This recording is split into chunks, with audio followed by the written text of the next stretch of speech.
నాకు ఎలా తెలుస్తుంది? ఏదో ఒక కంటి మీదకి ఒక మైక్ వచ్చింది, దానికి అబక్కం లాక్కున్నాను. ఇది వాస్తవమే, అసత్యం కాదు. అది టీవీనైనా ఆ టీవీ9 మైక్నే లాక్కోవాలి. అది ఏంటండి, నేనేమన్నా మూర్ఖుడినా? వాళ్ళందరూ నాకు కావలసిన వాళ్ళే. ఈ రోజున ఆ రజనీకాంత్ అతను కూడా ఎన్నో ఫోన్లు నేను చాలా సందర్భాల్లో మాట్లాడున్నాను. ఇట్స్ లైక్ మై సన్నా లేకపోతే బ్రదరా, అలా ఉంటాం. మరి ఈ విషయంలో మాత్రం మీరందరూ అంటే మీరు చేసినది తప్పు తప్పు అని మీరు ఒక్కరు అనలేదే.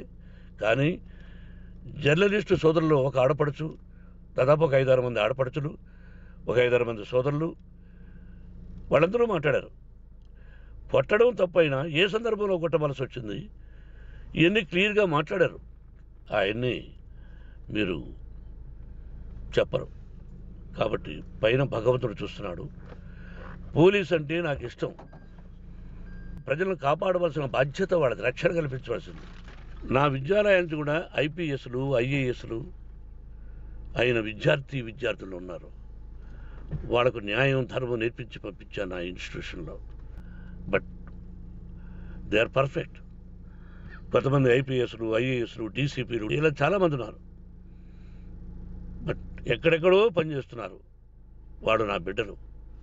మరి వాళ్ళు కూడా పోలీసు ఉద్యోగస్తులే కదా, న్యాయంగా ఉన్నారు కదా.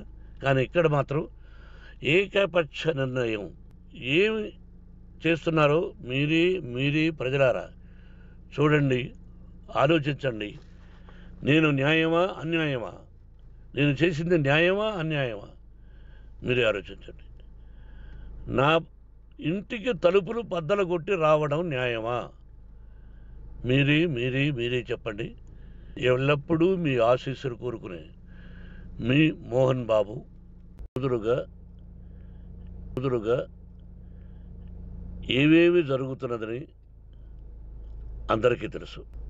ముఖ్యమంత్రులకు కూడా తెలిసి ఉంటుంది.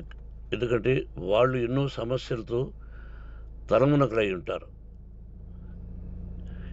కానీ ఎవరో ఆయన పర్సనల్ సెక్రటరీస్ చెప్పుండొచ్చు. నా హృదయంలో ఉండే ఆవేదన ఏమిటంటే కుటుంబ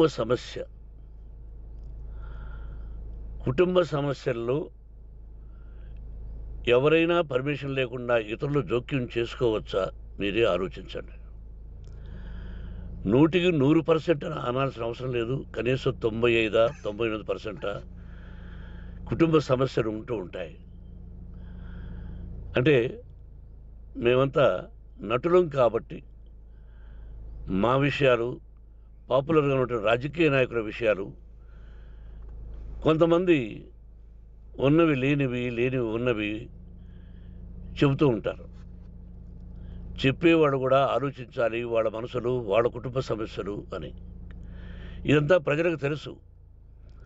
కానీ ఎందుకులే మన పనులు మనం చేసుకుందాం అని అందరూ సైలెంట్గా ఉన్నారు. ఇప్పుడు ప్రజలకు కూడా, కొంతమంది రాజకీయ నాయకులు కూడా ఆలోచించుకోవాల్సిన విషయం. విజువల్స్ చూడండి, టీవీల్లో వస్తున్నాయి, సోషల్ మీడియాలో వస్తుంది. రాత్రి 8 గంటలకు గేటు తోసుకుని నా బిడ్డ